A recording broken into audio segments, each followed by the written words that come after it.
Bismillahirrahmanirrahim. Assalamualaikum warahmatullahi wabarakatuh. Alhamdulillahi rabbil alamin. Alhamdulillahilladzi anzala al-Qur'an hudan lin-nasi wa bayyinatin minal huda wal furqan. Asyhadu an la ilaha illallah wahdahu la syarika lah wa asyhadu anna sayyidana wa nabiyyana Muhammadan abduhu wa rasuluh alladzi la nabiyya wa la rasula ba'dah. Allahumma salli wa sallim ala sayyidina Muhammad wa ala alihi wa sahbihi wa barik wa sallim.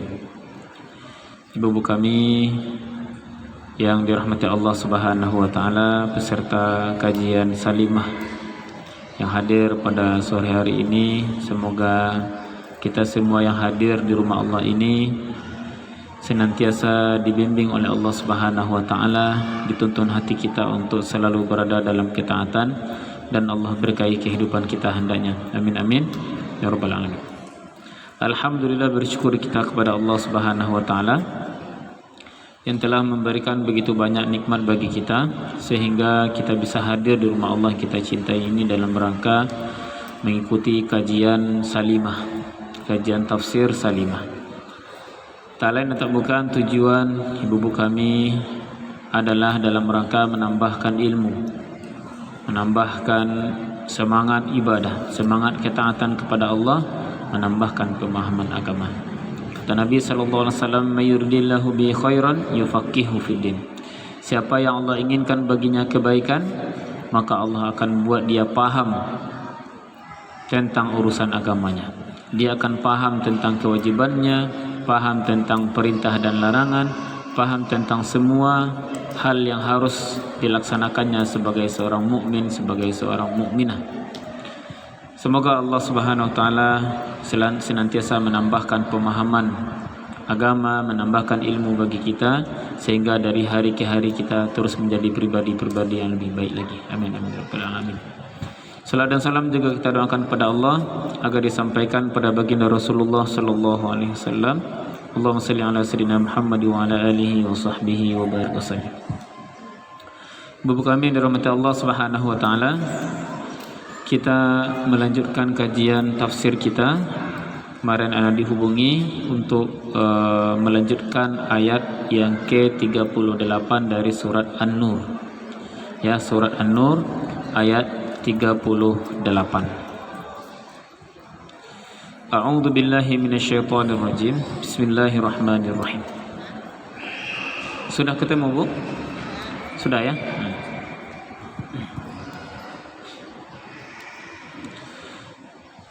Liyajziyahumullahu ahsana ma 'amilu wa yazidahum min fadlihi wallahu yarzuqu man yasha'u bighairi hisab.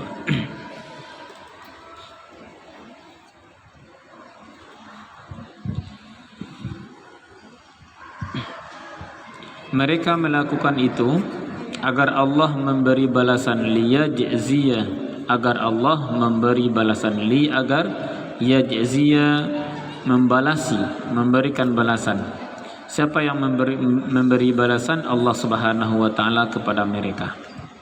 Mereka di sini maksudnya adalah kita hubungkan dengan ayat 37. Rijalun la tulhihim tijaratun wala bai'un an dzikrillah, yaitu orang-orang, ya, orang-orang yang tidak dilalaikan oleh perdagangan mereka dan jual beli mereka dalam rangka mengingat Allah Subhanahu wa taala.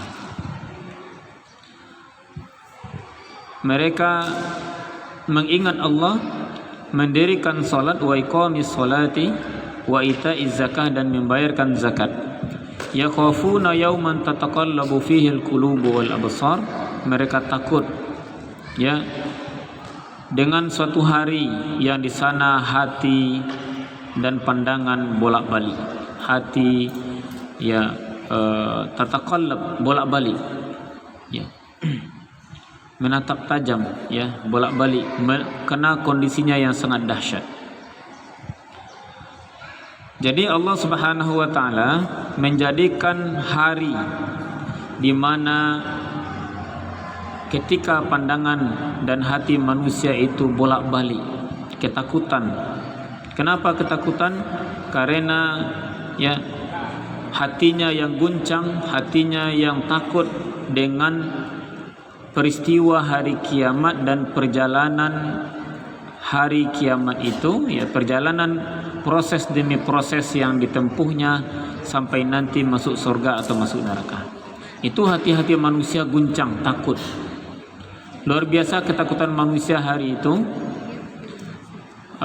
yang mungkin kita tidak bisa membayangkan hari ini.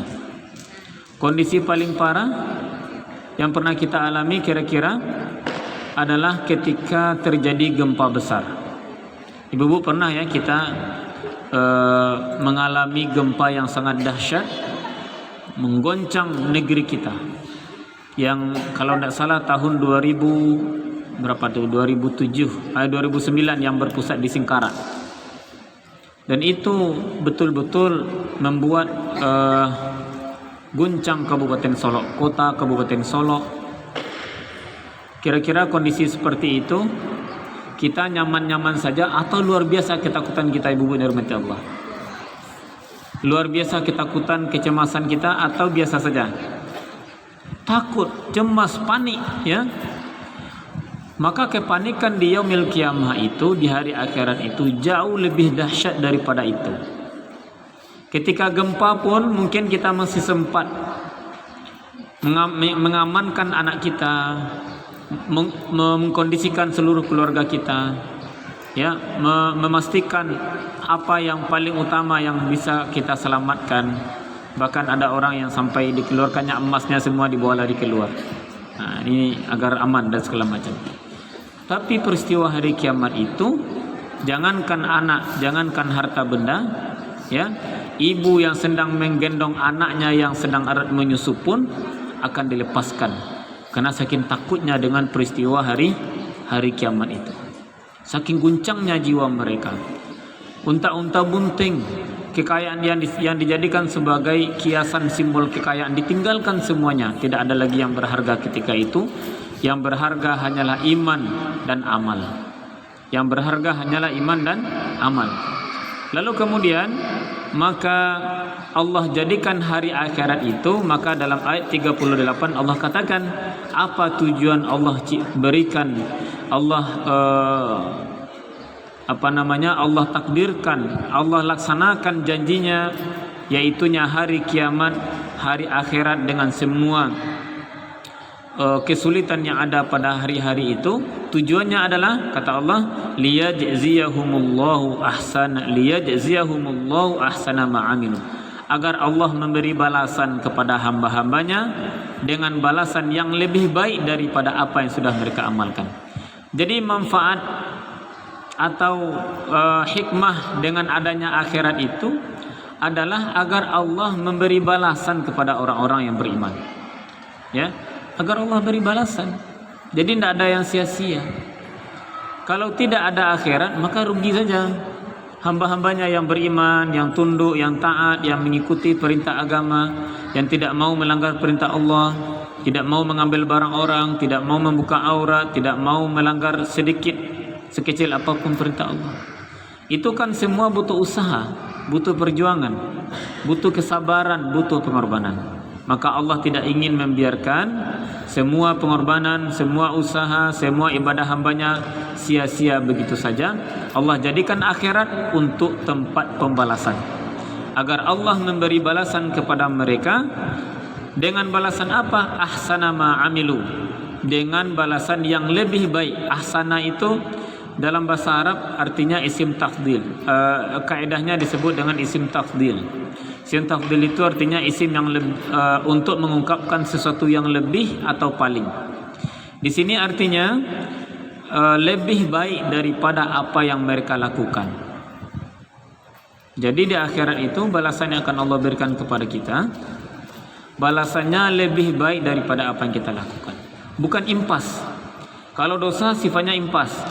Apa dosanya, begitu pula balasannya, setimpal. Tapi kalau pahala, Allah lipat gandakan balasan. Berapa minimal balasannya, Bu? Berapa balasan amal kita paling minimal?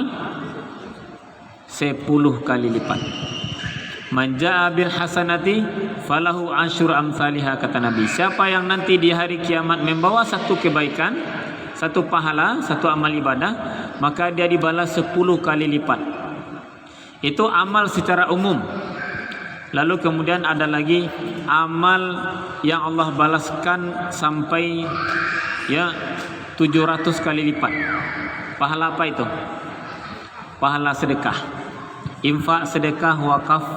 Itu balasannya 700 kali lipat. Seperti sebutir benih yang menumbuhkan 7 tangkai, masing-masing tangkai berbuah 100 biji. 1 kali 7 kali 100, 700. Satu kita beramal, satu kita bersedekah, amal sedekah 100 rupiah saja. Itu balasannya nanti sudah berapa tuh? Kalau 1000 saja berarti sudah 700.000 balasannya. Itu balasan pahala sedekah. Tetapi di akhir ayat itu Allah masih katakan wallahu yudha'ifu liman yasha.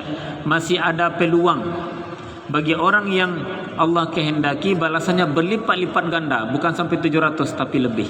Tapi bagi orang-orang yang Allah kehendaki, maka minimal pahala sedekah itu 700.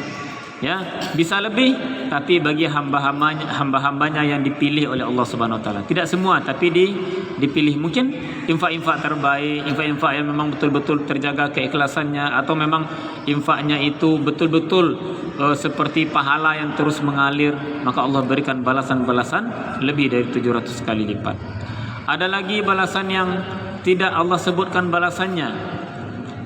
Saking besarnya pahala itu langsung Allah yang membalas, yaitu pahala puasa. Kullu amal ibni Adam lahu, kata Nabi, kata Allah SWT dalam hadis qudsi, setiap amalan anak Adam itu untuknya. Illa sauma fa innahu li. Sesungguhnya kecuali puasa, karena puasa itu adalah untukku, wa ana ajzi bihi, dan saya langsung yang akan membalasnya, kata Allah. Jadi pahala puasa Allah rahasiakan. Ada lagi yang lebih besar dari itu pahalanya, ibu kami hormati Allah Subhanahu wa taala, yaitu pahala sabar. Pahala sabar dalam surat At-Taghabun Allah mengatakan innama yuwaffas sabiruna ajrahum bighairi hisab. Allah akan memberi pahala kepada hamba-hambanya yang bersabar bighairi hisab, tanpa ada hitung-hitungan, tidak ada hisabnya, tidak ada batasannya. Saking besarnya pahala sabar itu. Jadi sabar juga ibadah, bukan hanya sholat, puasa, sedekah, tapi juga sabar. Sabar juga pahalanya besar di sisi Allah SWT. Sabar dalam menerima musibah, menerima ujian, sabar ketika menjalankan ketaatan kepada Allah, sabar dalam menjalankan syariat agama Allah, sabar mengikuti kajian, pekan ke pekan, atau mungkin ada yang 2 kali sepekan, itu juga butuh kesabaran. Ibu kami kalau nggak sabar mungkin nggak datang ke sini. Bisa jadi di rumah ada agenda dengan cucu, dengan anak, dengan keluarga, jalan-jalan sore dan segala macam. Tapi karena kita sabar dalam ketaatan, alhamdulillah kita masih bisa hadir di sini. Maka pahala sabar itu Allah berikan bighairi hisab, tanpa ada batasannya, tidak ada itu. Jadi akhirat itu Allah jadikan sebagai sarana, sebagai tempat untuk membalas kebaikan, pahala bagi hamba-hambanya yang beramal lebih baik daripada apa yang diamalkannya. Kemudian wa yazidahum min fadlih, dan Allah tambahkan kepadanya Allah tambahkan kepadanya keutamaannya. Allah tambahkan kepadanya keutamaannya, yaitu tambahan yang banyak dari balasan-balasan setiap amal ibadah itu. Jadi ditambah terus oleh Allah Subhanahu wa taala. Jadi kenikmatan surga itu, kalau misalnya seorang hamba sudah masuk surga, di surga yang paling rendah saja ada orang yang terakhir masuk surga. Dalam sebuah hadis Rasulullah menggambarkan dia terakhir masuk surga. Setelah masuk ke dalam surga, dimandikan, kemudian dia sudah bersih, kemudian ditanya oleh Allah, kamu minta apa? Maka kemudian dia meminta, ini ya Allah, ini di semua yang menjadi angan-angannya langsung dikabulkan oleh Allah Subhanahu wa taala. Apa yang menjadi keinginannya Allah sediakan. Yang dimintanya, apa yang dimintanya diberikan oleh Allah Subhanahu wa taala. Lalu kemudian apa lagi? Sudah ya Allah, sudah capek saya bicara. Sudah capek saya minta apa yang saya inginkan. Ngomong saja untuk minta apa yang diinginkan capek dia, Bu. Ya, capek dia. Lalu kemudian kata Allah, kalau udah capek kamu ngomong, kalau bahasa kitanya, kalau kamu udah capek ngomong, coba sekarang menghayal. Apa yang kamu inginkan? Maka dicoba menghayal. Mau ini.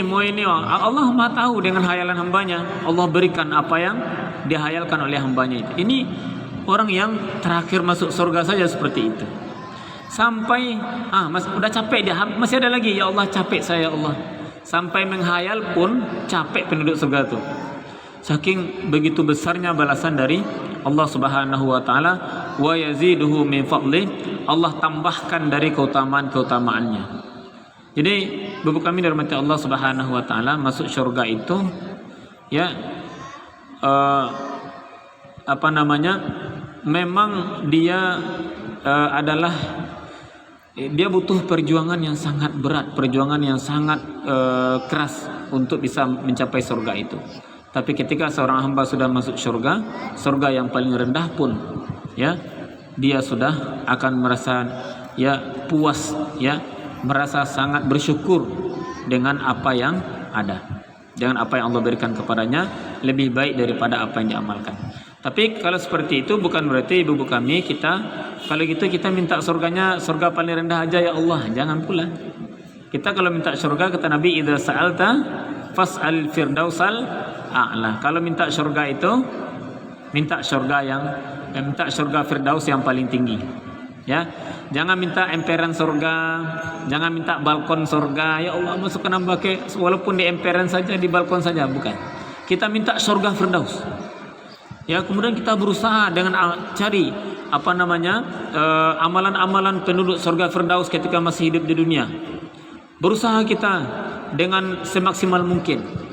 Dan kita berusaha ya mengiringi doa tadi. Paling tidak dapat ya Bapak Ibu hormati Allah, kalau tidak dapat surga firdausnya, paling tidak di bawahnya 1 derajat atau 2 derajat. Tapi kalau kita minta surga yang paling rendah saja, naudzubillah min dzalik, ternyata dapat yang di bawahnya. Di bawah surga yang paling rendah itu apa? Neraka lagi kan?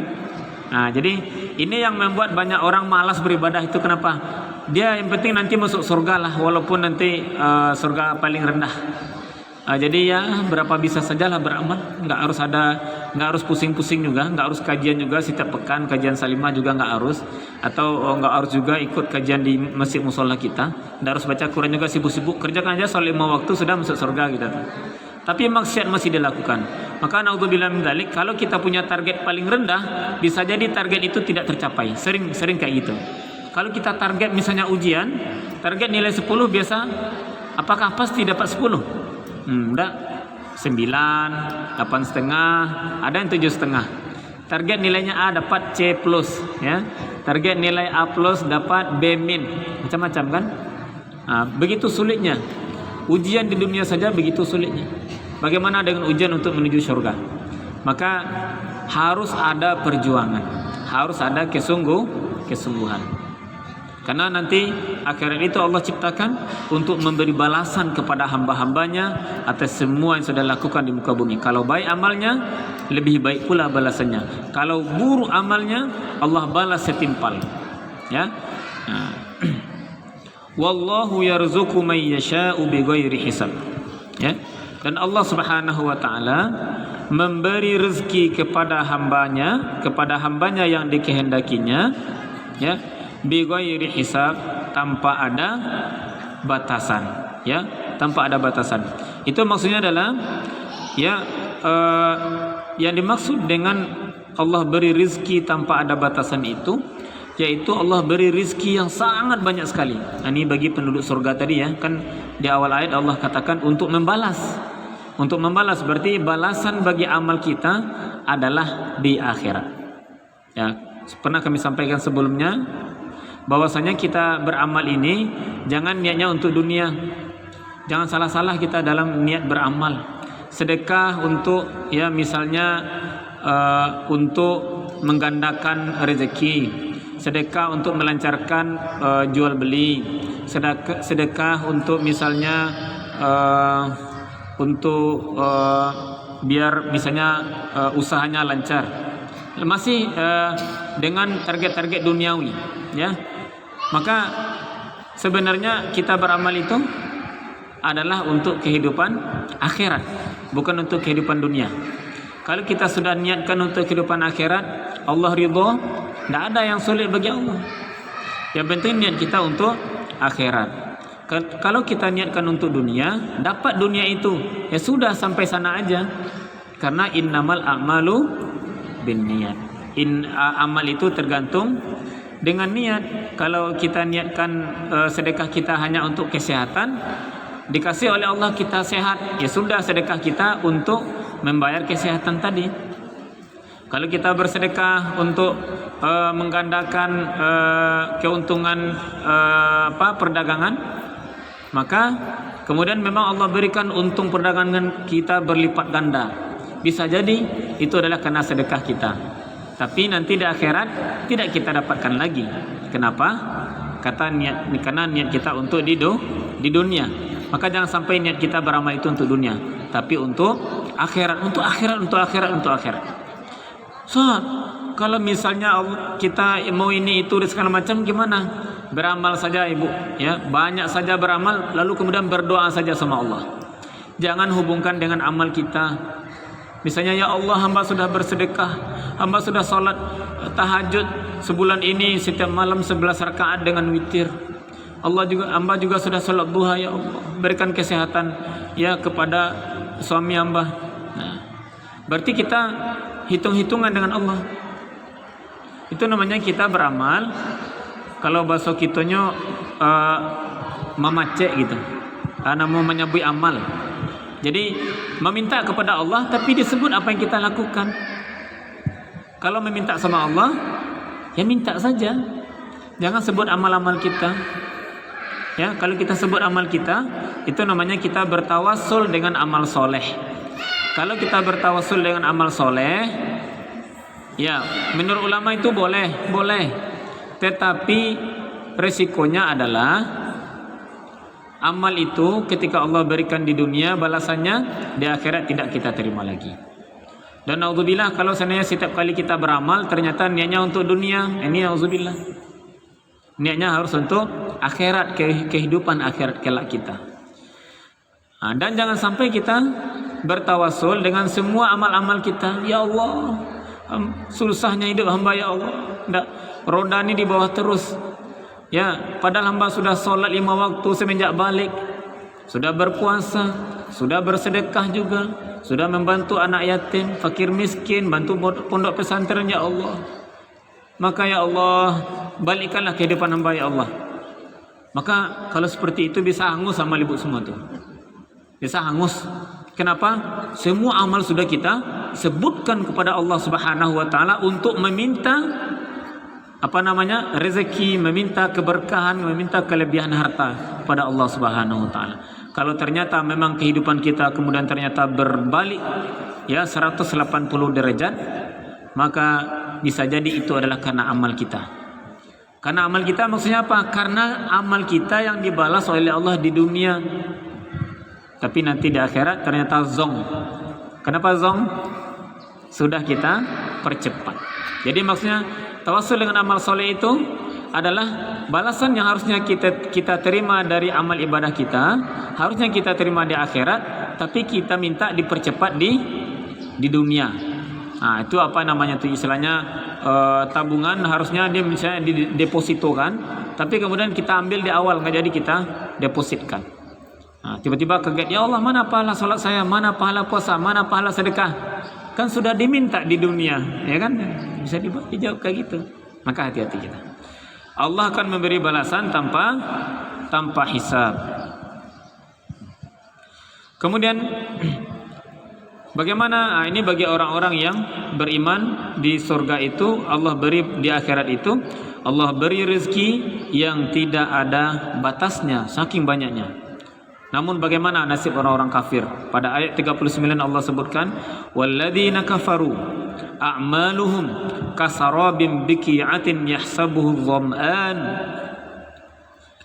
yahsabuhu dham'anu ma'an hatta idza ja'ahu lam yajidhu syai'an wa wajada Allah. Sampai sana dulu. Lam yajidhu syai'an. Bagaimana dengan orang-orang kafir? Dan orang-orang kafir, ya, amal ibadah mereka itu kasarabin. Sarab itu artinya fata morgana, ya. Jadi kalau dijelaskan dalam sarab itu artinya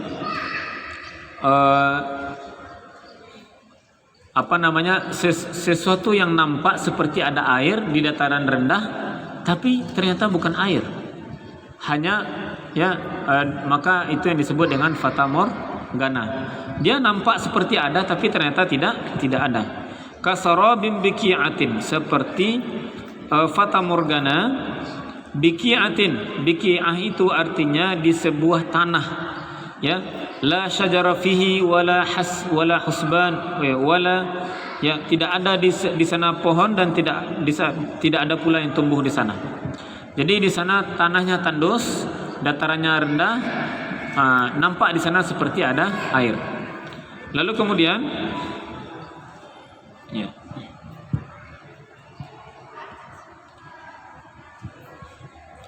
yang disangka air, yahsabuhu, yang menyangka oleh adh-dham'anu, oleh orang yang haus.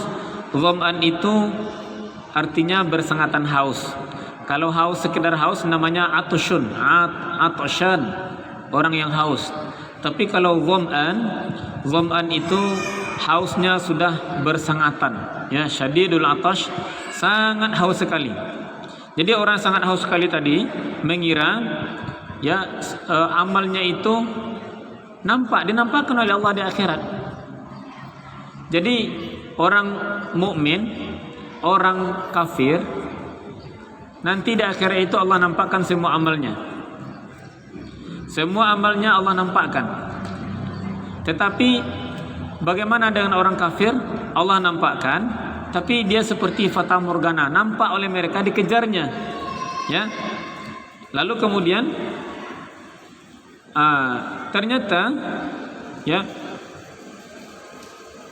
ketika dia mengira itu adalah air, sampai hatta idza ja'ahu, sampai ketika dia datang kepada air itu, yang dikira air tadi, lam yajidhu syai'a, dia tidak mendapati apa, tidak ada sama sekali. Ternyata, oh, ini amalan dia, dikejarnya, ya, ya, seperti itu kiasannya. Diambilnya, dia mau menerimanya di akhirat, tidak bisa, tidak mendapatkan apa-apa, ya.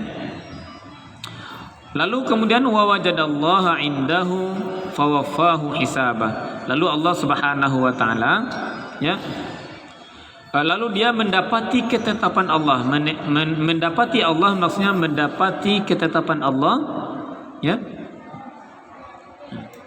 di sisinya. Fawafahu hisabah, maka Allah Subhanahu wa taala menyempurnakan perhitungan amalnya. Jadi betul-betul dihitung oleh Allah Subhanahu wa taala. Orang kafir pun kayak gitu. Jadi orang-orang kafir ini ketika dia beramal, ya,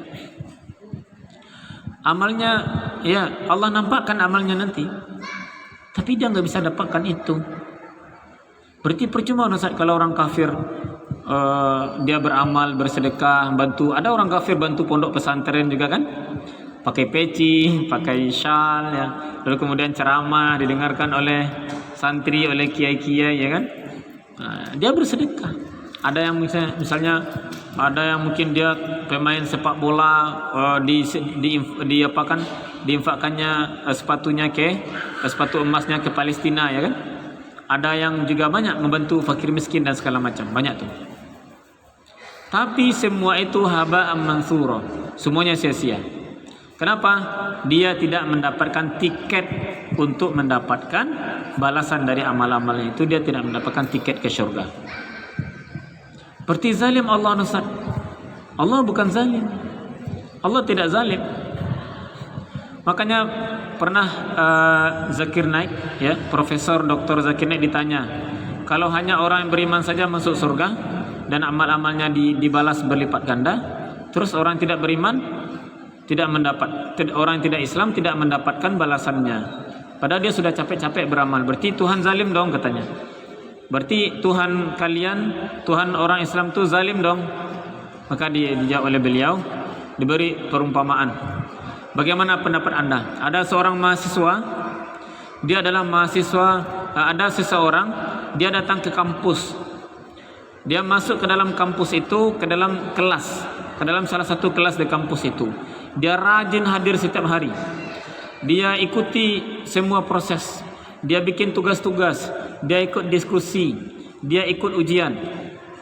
Tapi sayang dia tidak mendaftar di di kantor urusan ADM-nya, administrasi, di direktorat. Dia tidak mendaftar. Lalu kemudian setelah 4 tahun dia mengikuti proses, ya, kira-kira layak tidak dia dapat ijazah? Menurut Ibu layak tidak dapat ijazah? Tidak layak. Kenapa? Karena dia tidak terdaftar. Maka sebanyak apapun, ya, kehadirannya, setinggi apapun nilainya, serajin apapun kedatangannya, tapi kalau seandainya ternyata dia tidak mendaftar, ya, di awal kuliah atau dia tidak mendaftar di kampus itu, tidak layak dapat, ya, ijazah. Maka di kampus aja seperti itu, apalagi di surga. Maka tiket pendaftaran seseorang untuk bisa mendapatkan tiket ke surga itu adalah dia menjadi seorang mukmin yang memiliki akidah yang lurus, yang hanya menuhankan Tuhan yang satu. Itu makanya dilogiskan dengan seperti itu. Jadi orang-orang zalim, orang-orang kafir itu di akhirat nanti dia tidak mendapati pahala, tidak mendapatkan balasan dari amal kebaikannya itu. Wallahu sari'ul hisab. Allah sari'ul hisab, cepat sekali hisab itu, ya, tidak lambat, tidak tidak pelan, tapi cepat sekali, terasa sangat cepat. Cepatnya itu terasa ketika kehidupan sudah berakhir. Sekarang mungkin kita masih merasa, oh masih lama kok, saya udah 50 tahun belum ada dihisab. Ya, sekarang terasa masih lama karena kita belum bertemu. Tapi kalau sudah bertemu nanti terasa sangat sebentar. Coba ibu-ibu kami, kita yang sudah berumur 50 tahun misalnya, dari semenjak kita umur 5 sampai 50 tahun, kira-kira sekarang ini terasa lama atau sebentar, Bu? Sekarang ini terasa lama atau sebentar? Sebentar sekali. Rasanya masih muda aja kita rasanya kan. Baru kemarin rasanya umur 18 tahun. Baru kemarin rasanya menikah.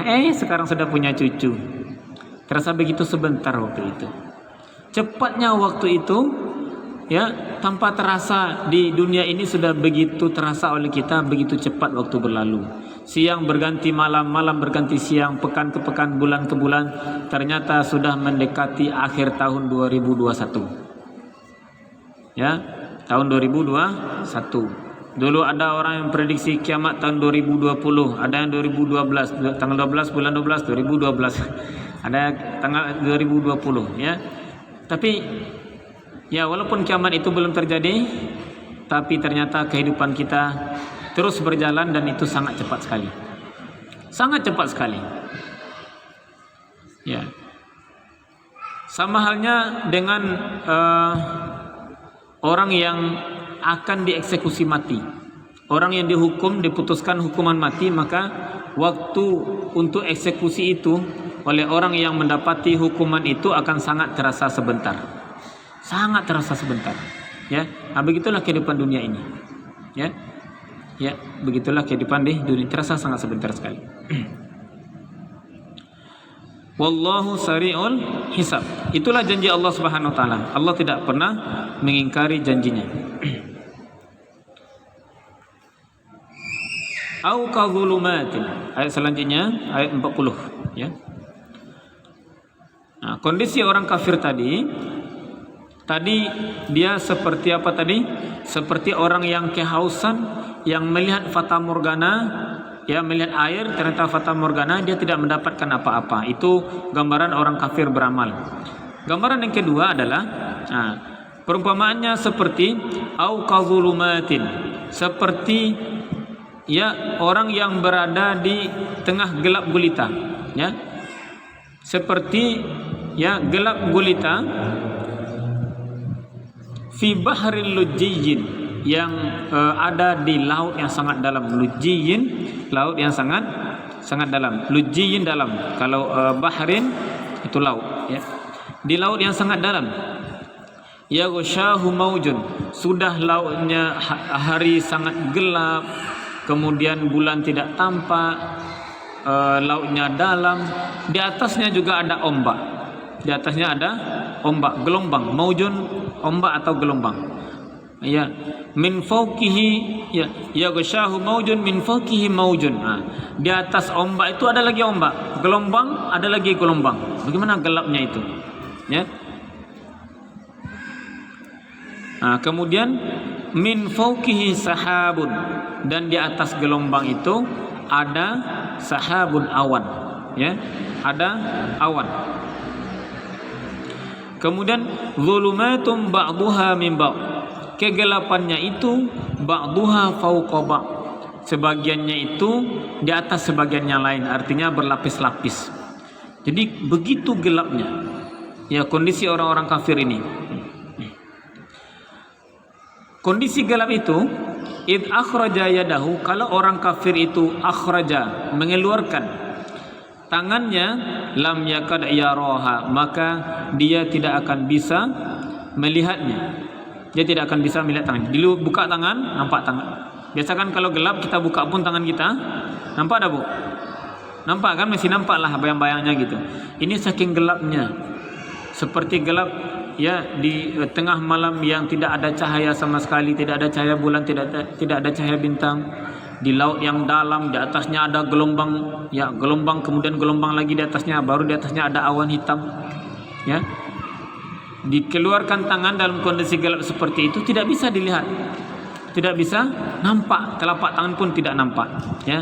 Lam yakad yaraha, tidak bisa melihatnya, ya. Maka itulah kondisi orang-orang kafir itu, ya. Dia tidak ada petunjuk, tidak tahu arah mau kemana gitu. Namun mereka pandai membungkus kehidupan mereka dengan bungkusan-bungkusan yang menarik. Inilah yang membuat umat Islam, ya, tertarik, terpedaya mengikuti apa yang mereka lakukan.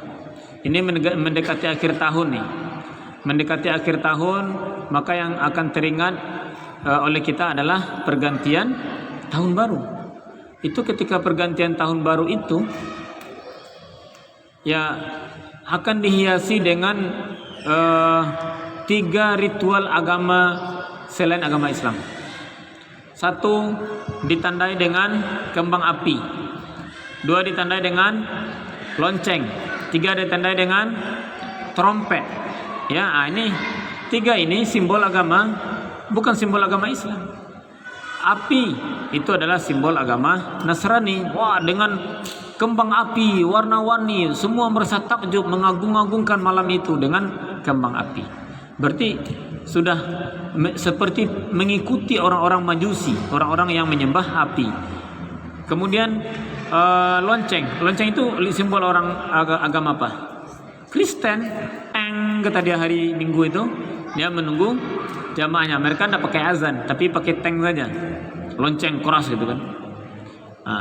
Kemudian dihiasi dengan trompet. Trompet itu adalah simbol agama Yahudi. Maka anak-anak kita yang ikut merayakan, ataupun mungkin kalau ada di antara kita yang juga merayakan, maka pada malam itu seolah-olah, ya, dia sudah menjadi dalam satu malam menjadi penganut 3 agama, Majusi, Nasrani, dan Yahudi. Naudzubillah min dzalik, ya kan. Orang-orang Yahudi dan Nasrani berhasil menarik simpati umat Islam untuk mengikuti apa yang mereka lakukan. Maka benar dalam surat Al-Baqarah dikatakan, walan tarda ankal yahudu walan nasara hatta tattabi'a millatahum. Orang-orang Yahudi dan Nasrani tidak akan pernah ridha kepadamu sampai kita mengikuti millah mereka. Millah itu artinya bukan agama, bukan sekedar agama, tapi millah itu adalah jalan hidup, ya, pola pikir, cara berpakaian, cara berpenampilan, cara bertutur kata, pola pergaulan, kebiasaan, tradisi, dan yang paling besar itu adalah agama. Jadi secara berangsur-angsur kalaulah misalnya agamanya tidak langsung diubah dari Islam menjadi non-Muslim, menjadi non-Islam, maka pertama-tama ditarik dulu tradisi, kebiasaannya, rutinitasnya, cara berpakaiannya. Itulah yang dipengaruhi generasi-generasi muda kita. Dan betapa mudahnya anak kita hari ini, anak-anak kita melihat model di TV, melihat model di iklan, semuanya ya, pemain bola, artis-artis, itu sangat mudah sekali ditiru oleh mereka. Maka benar kata Nabi, la tattabi'anna sunana man qablakum. Nanti kamu akan mengikuti sunnah, kebiasaan, tradisi orang-orang sebelum kamu. Shibran fa shibrin, sejengkal demi sejengkal, wa dhira'an fa dhira'in, sehasta demi sehasta, hatta law salaku juhra dhabbin lasalaktumuhu. Sampai kalau mereka masuk ke dalam lubang biawak, masuk ke lubang biawak ni kata Nabi, lasalaktumuha, maka kalian juga akan mengikuti mereka. Nah, berapa tidak sekarang ni banyak generasi muda, anak-anak kita seolah-olah tidak menampakkan ciri-ciri Islamnya. Kemana-mana biasa celana pendek, celananya sobek-sobek, sholat enggak dikerjakan, hari-hari begadang, merokok, pacaran, ya melawan sama orang tua, berkelahi, tawuran dan segala macam. Lihatlah anak-anak kita. Ya, sebentar-sebentar berkelahi, sebentar-sebentar ya perang antar geng dan segala macam, antar sekolah, antar geng dan macam-macam. Nah, ini adalah pengaruh dari orang-orang non-muslim yang ingin mengubah ya kebiasaan, pola pikir, sampai nanti pada akhirnya mereka tinggal ditarik saja lagi. Banyak orang yang dia karena agamanya tidak kuat, pergi dia ikut ke temannya ke gereja, didengarnya khutbah pastor, kemudian didengarnya suara lonceng, akhirnya pindah agama. Banyak yang hanya gara-gara sederhana saja pindah agama, hanya gara-gara mendengarkan suara lonceng, mendengarkan tausiah dari pendetanya. Rasa-rasa kedamaian itu saya dapatkan ketika sudah berada di gereja ini. Akhirnya dia pindah agama. Betapa lemahnya iman ya generasi kita pada hari ini. Maka sementara orang-orang kafir itu mereka tidak ada pedoman sebenarnya, bingung mereka dengan ajaran mereka. Lihatlah kitab-kitab mereka bertentangan satu dengan yang lainnya. Ya, banyak sekali pertentangan-pertentangannya yang kalau kita dengar debat-debat sangat kadang-kadang lucu-lucu aja kita dengar. Ya, satu ayat dengan ayat lainnya bertentangan gitu. Saking mereka tidak bisa menjadikan kitab-kitab itu sebagai pegangan. Dan tentang kalau mereka menuhankan Yesus itu ternyata enggak ada dalam kitab mereka, enggak ada. Justru malah istilah Tuhan yang diubah menjadi Tuhan. Lalu dari kata Tuhan menjadi Tuhana, lalu Tuhan yang disembah. Jadi Tuhan yang disembah. Baik. Wa man lam yaj'alillahu lahu nuran fama lahu min nur. Dan siapa yang tidak menjadikan Allah Subhanahu wa taala, siapa yang tidak menjadikan Allah sebagai nur, sebagai cahaya, sebagai petunjuk, sebagai pedoman, sebagai penuntun kehidupannya, fama lahu min nur, maka dia tidak akan mendapatkan sedikit pun cahaya. Kalau tidak kita cari petunjuk kepada Allah, tidak kita cari petunjuk kepada petunjuk Islam, agama yang sudah Allah turunkan, maka kita mencari petunjuk kemana lagi? Wa may yabtaghi ghairal islami dinan fala yuqbala minhu wa huwa fil akhirati minal khasirin. Siapa yang mencari agama selain Islam, maka tidak akan pernah diterima darinya. Selain Islam tidak akan pernah diterima. Jadi tidak ada istilah semua agama sama, enggak ada. Semua agama sama. Kenapa? Karena kita masih menyembah Tuhan yang sama. Ya, mungkin kita menyembah Tuhan yang sama, Allah Subhanahu wa taala, tapi mereka mempersekutukan Allah. Mereka menjadikan Tuhan-Tuhan lain, menjadikan Nabi Isa sebagai Tuhan, menjadikan Siddhartha Gautama sebagai Tuhan, menjadikan Roh Kudus, menjadikan Malaikat Jibril, Siti Maryam sebagai Tuhan. Ini beda. Tuhan kita satu saja. Islam itu Tuhannya satu saja, Allah Subhanahu wa taala. Tempat meminta, tempat berdoa, tempat memohon pertolongan, tempat mengadu, berkeluh kesah, meminta turunnya hujan, meminta agar hujan tidak diturunkan hanya kepada Allah, bukan kepada selain Allah. Maka rugi kita. Kita sudah berada di agama yang bertuhankan satu saja, tapi kita masih mencari Tuhan-Tuhan selain Allah. mencari perlindungan melalui jimat, raja-raja, mantra-mantra, mencari perlindungan melalui sembelih ayam agar kemudian kita bangun rumah kita selamat, kita sembelih ayam, darahi dan segala macam. Ini rugi sekali. Betapa ruginya kita tuh. Kita sudah pada agama yang diridhai Allah, tapi kita tidak mendapatkan ridha Allah karena akidah kita bermasalah. Wa man lam yaj'alillahu lahu nuran fama lahu min nur. Siapa yang tidak menjadikan Allah sebagai petunjuk, artinya tidak menjadikan agama Allah sebagai cahaya, sebagai petunjuknya, maka dia tidak akan mendapatkan cahaya sedikit pun. Ya, ini sangat rugi sekali. Jadi pedoman hidup kita hanya Islam. Semua apapun yang kita lakukan harus sesuai dengan Islam.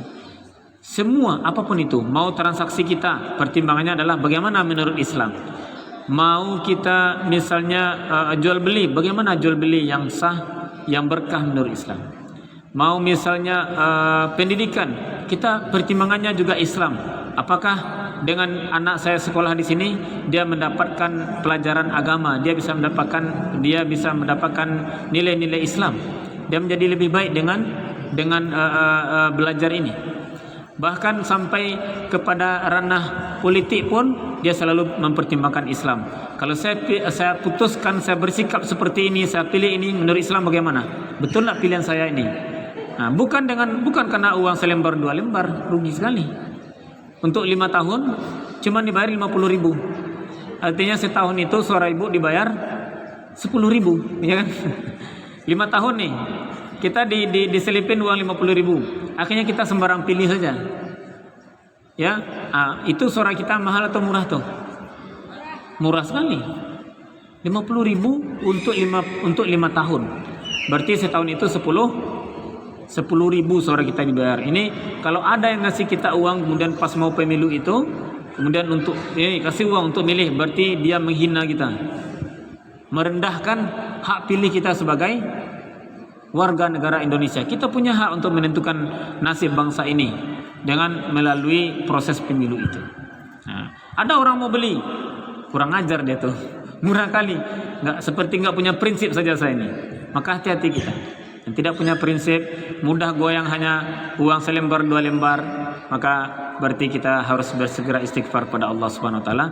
Kita menjadikan uang sebagai Tuhan kita, jadikan uang sebagai petunjuk kita, sebagai pegangan hidup kita, bukan lagi Allah Subhanahu wa taala. Kita selanjutnya ayat yang ke 41, tapi kami kembalikan kepada ibu-ibu kami kalau ada yang mau kita diskusikan, baik terkait tentang apa yang kita bahas atau pembahasan lain juga boleh. Ya, kita lanjutkan 2 ayat lagi, 3 ayat, 4 ayat. Oke, boleh kita lanjutkan ayat 41. Tadi kita sudah cerita tentang bagaimana orang-orang yang beriman, bagaimana dengan orang-orang kafir. Nah, ini ayat berikutnya sudah dengan tema yang berbeda. Alam tara annallaha yusabbihu lahu man fis samawati wal ardi wat tayru saffat kullun qad alima salatahu wa tasbihahu wallahu alimun bima yaf'alun. Tidakkah engkau wahai Muhammad, tidakkah engkau melihat, ya, bahwasanya Allah Subhanahu wa taala bertasbih kepadanya, yusabbihu lahu, bertasbih kepadanya, man fis samawati wal ard, makhluk hidup yang ada di langit dan yang ada di bumi. Jadi makhluk yang ada di langit dan yang ada di bumi bertasbih kepada Allah. Sampai-sampai wa tayrus saffat, sampai burung-burung yang mengembangkan sayapnya. Saffat itu bersaf-saf, berbaris-baris. Ya. Jadi yang ada di langit dan ada yang ada di bumi, bahkan sampai burung-burung yang terbang pun mereka semua bertasbih kepada Allah Subhanahu wa taala. Ya. Memuji, mensucikan Allah Subhanahu wa taala, mereka membesarkan Allah Subhanahu wa taala. Semuanya tunduk kepada Allah Subhanahu wa taala. Ya. Dan disebutkan juga kullun. Ya, semuanya itu qad alima salatahu, masing-masing semuanya itu mengetahui. Alima mengetahui, salatahu mengetahui salatnya. Apa arti salatnya itu? Mengetahui doa, cara berdoa. Jadi salat itu artinya doa. Salat itu artinya doa. Setiap mereka itu mengetahui doanya, maksudnya mengetahui salatnya, maksudnya mengetahui cara berdoa menurut versi mereka. Jadi masing-masing mengetahui cara berdoa mereka, wa tasbihah, mengetahui cara berdoa mereka dan cara berzikir atau cara bertasbih mereka. Jadi masing-masing punya cara. Burung berkicau, kemudian tumbuh-tumbuhan yang bergerak-gerak, kemudian ikan yang ada di air, semuanya, binatang-binatang itu semuanya bertasbih kepada Allah. Dan masing-masing tahu tentang cara mereka. Ya, lebah, ya, binatang apapun itu semuanya bertasbih kepada Allah. Maka kita sebagai manusia rugi sekali kita. Kita sebagai khalifah di muka bumi, ternyata kita tidak mau bertasbih, tidak mau berzikir kepada Allah Subhanahu wa taala. Harus banyak kita berzikir. Ya. Binatang saja berzikir dengan zikir-zikirnya. Mengapa kita tidak mau berzikir? Padahal zikir itu ringan. Zikir itu mudah. Zikir itu tidak berat. Kita baca istighfar saja, astagfirullahaladzim, astagfirullahaladzim. 1 menit bisa berapa kali? Bisa 40, bisa 50 kali. Ada 2 kalimat kata Nabi, kalimatani khafifatani fil lisan, sakilatani fil mizan, habibatana indar rahman. Ada 2 kalimat yang ringan di lisan, berat di timbangan amal di mizan nanti di akhirat, timbangan amal di akhirat, kemudian dicintai oleh Allah Subhanahu wa taala, yaitu subhanallahi wa bihamdihi subhanallahil azim. Ya, subhanallahi wa bihamdihi subhanallahil azim. Perbanyak itu. Ya, tapi ya maksudnya kita ada zikir pagi dan sore, tetap zikir pagi dan sore. Kita sudah biasa istighfar, perbanyak istighfar. Perbanyak istighfar. Akan sangat beruntung nanti. Kata Sayyidah Aisyah, nanti akan sangat beruntung orang yang nanti di yaumil qiyamah ketika mendapati catatan amalnya itu selalu berisi dengan istighfar. Istighfar, astagfirullahaladzim, astagfirullah, astagfirullah, astagfirullah. Sebagai tanda dia meminta ampun kepada Allah. Mengakui kelemahan, mengakui dosa-dosa, mengakui kealpaan kepada Allah Subhanahu wa taala, kemudian kita minta ampun. Menghiasi lisan kita, bibir kita dengan berzikir kepada Allah. Perbanyak itu lebih baik daripada bercerita, nonton, main-main dan segala macam, ya, yang ujung-ujungnya bisa melahirkan dosa. Kita bercerita dengan kawan, sudah enak cerita, maka masih ada bumbu yang kurang. Apa yang kurang itu? Membicarakan orang. Nah, jadi kalau bicara itu, kalau tidak membicarakan orang tidak enak, maka hati-hati kita. Ya, lebih baik kita dengan Al-Quran. Target-target misalnya, mungkin di Salimah sudah ditarget sehari misalnya target tilawahnya setengah juz. Ya berarti lebih baik kita baca Quran daripada aktivitas itu. Mungkin sudah ditarget misalnya 1 hari 1 juz misalnya di Salimah. Alhamdulillah, luar biasa, Masya Allah. Ya, kita kalau seandainya kita mengetahui kewajiban, artinya amal-amal yang perlu kita amalkan dalam kehidupan kita ini, sebenarnya kata kata salah seorang ulama di Mesir namanya Ustadz Hasan Al-Banna, beliau mengatakan al-wajibat aktsar minal awqat. Kewajiban itu lebih banyak daripada waktu yang tersedia. Kewajiban itu lebih banyak daripada waktu yang tersedia. Kalau kita tahu kewajiban kita, baca Quran, berzikir, ya istighfar, kemudian apalagi zikir pagi, zikir sore, kemudian kewajiban sosial kita, kewajiban kita berdakwah, kewajiban kita terhadap anak-anak, terhadap suami, terhadap keluarga, kepada saudara, kepada orang tua, banyak sekali kewajiban-kewajiban kita itu. Maka kewajiban itu belum lagi kewajiban kita terhadap agama Allah, terhadap dakwah dan segala macam. Kalau kita memahami kewajiban-kewajiban kita itu dan kita betul-betul laksanakan itu, maka tidak cukup-cukup waktu kita. Kalau kita tahu tentang kewajiban kita. Tapi kalau kita tidak tahu, makanya banyak yang nganggur, banyak waktunya kosong, bingung mau ngapain lagi. Akhirnya berzikir pun tidak sempat, beristighfar pun jarang, minta ampun kepada Allah juga kurang. Ini betapa banyaknya menganggur waktu kita. Kenapa masih banyak yang suka duduk ngurumpi-ngurumpi cerita-cerita di mungkin di rumah. Ada yang sambil cari kutu, ada sambil cari kutu anaknya, sambil gendong-gendong anak dan segala macam, ya. Cerita orang. Padahal alangkah lebih indahnya kalau misalnya sambil gendong anak dibacakan Al-Quran, dengarkan murotal dan segala macam, banyak. Itu terjadi kenapa? Karena kita tidak mengetahui kewajiban kita. Kita tidak mengetahui ibadah-ibadah utama apa yang masih kurang dalam kehidupan kita, sehingga banyak waktu-waktu kita yang kosong. Maka hendaknya dengan seringnya kita hadir dalam kajian Salimah ini, insyaallah mudah-mudahan semakin banyak, ya, semakin tumbuh kesadaran kita dalam beramal, semakin bertambah ketaatan kita, semakin dekat kita dengan Al-Quran, semakin bertambah ilmu kita, bukan hanya pas pengajian tapi juga di luar pengajian, baca buku, dengar ceramah, baik di radio, di YouTube dan segala macam, yang intinya semakin menguatkan keimanan kita kepada Allah Subhanahu wa taala, dan banyak lagi kewajiban-kewajiban kita itu. Wallahu alimum bima yaf'alun, dan Allah Maha mengetahui, dengan apa yang mereka kerjakan. Wallahu alimum bima yaf'alun.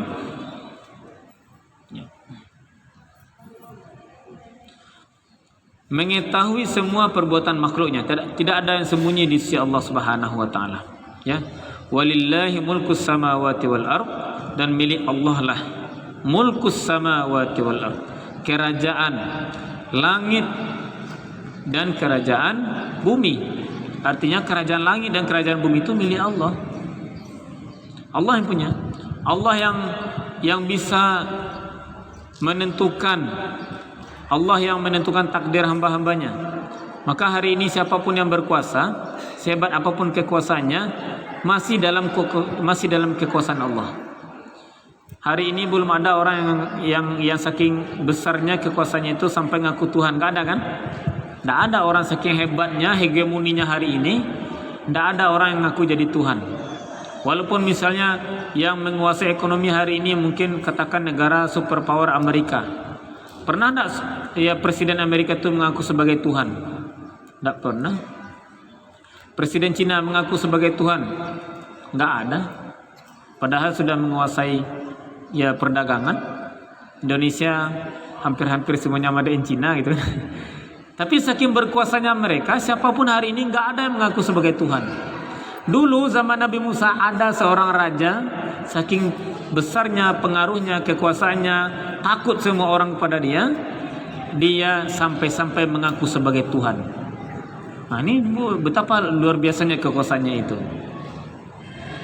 Tetapi kemudian ternyata bagi Allah sangat mudah meluluh lantakkan kerajaannya, kekuasaannya, sampai pada akhirnya Allah tenggelamkan Fir'aun di Laut Merah. Hari ini ibu kami dirahmati Allah, kita saksikan di mana-mana Islam itu ditindas, umat Islam diintimidasi, diteror, disakiti, dan tidak ada ya perlindungan secara internasional yang bisa melindungi segenap tumpah darah jiwa umat Islam. Umat Islam diserang, dibombardir, ditembaki, ditembak dengan senjata pemusnah massal dan segala macam. Betapa banyaknya korban-korban itu. Dan betul-betul dikepung umat Islam hari ini. Dan rasa-rasanya kalau seandainya logika kita sebagai manusia, logika pendek kita, sulit sekali ini umat Islam akan berjaya. Logika kita gimana nih umat Islam akan bisa kembali nih? Uang mereka pegang, media mereka juga sudah memegang, ekonomi mereka yang mengendalikan, pendidikan mereka yang menguasai, ya, militer, perlengkapan perang orang-orang kafir yang menguasai hari ini.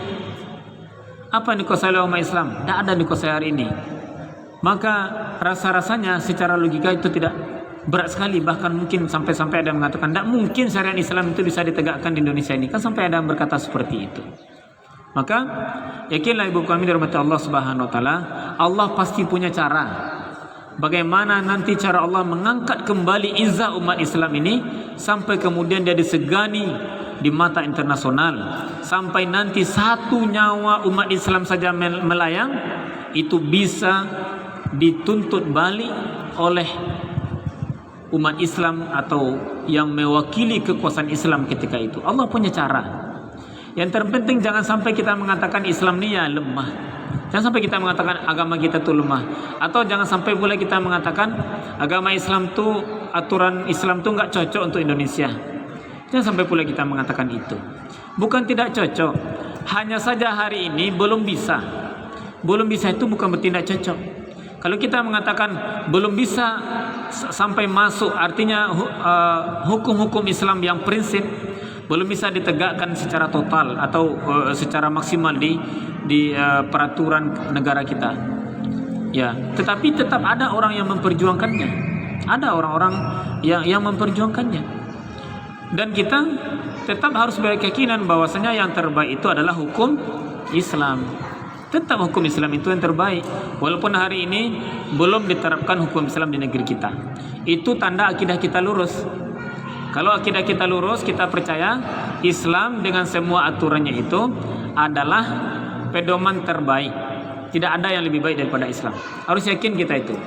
Walaupun hari ini belum diterapkan di negeri kita atau di negara kita, walaupun hukum masih hukum konvensional atau hukum yang berkiblat kepada Belanda atau hukum berkiblat kepada Barat dan segala macam, tapi bagaimanapun, seindah apapun, sebagus apapun hukuman, maka tidak ada yang bisa menandingi indahnya, luar biasanya hukum-hukum Islam. Di sanalah akidah kita diuji oleh Allah Subhanahu wa taala. Itu mungkin buku kami rahmat Allah Subhanahu wa taala. Kalau ada yang bisa kita diskusikan, mungkin ini sampai ayat 42 dan nanti ayat 43 itu temanya beda lagi dengan ayat 42 ya. Kita buka, kalau ada yang bertanya boleh Bu, silakan. Assalamualaikum. Boleh Bu, boleh Bu.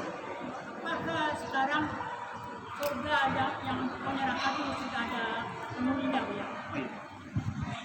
Sekarang Quran ada yang kata neraka itu tidak ada penghuninya, ada orang. Oh iya. Iya. Apakah surga dan neraka itu sudah ada penghuninya? Sampai hari ini Bapak dan Ibu, yang menghuni surga dan neraka itu belum ada. Yang Allah gambarkan itu adalah nanti orang-orang yang ada di surga itu, yang di surga itu ada malaikat-malaikat ada, ya. Mungkin orang-orang atau mungkin pelayan-pelayan surga sudah Allah siapkan. Tapi hamba-hamba Allah dari kalangan jin dan manusia, walaupun dia beriman, dia belum ada masuk surga. Makanya orang pertama kali masuk surga itu adalah Nabi Muhammad. Dan umat yang akan pertama kali masuk surga adalah umat Nabi Muhammad. Jadi Nabi Muhammad pun belum masuk surga. Tapi surga itu, alam barzakh itu sudah menjadi bagian dari Raudhatun min Riyadil Jannah, menjadi salah satu dari taman-taman surga. Jadi kenikmatan surga itu Allah kirimkan, Allah berikan kepada hamba-hambanya yang beriman ketika dia masih di alam barzakh.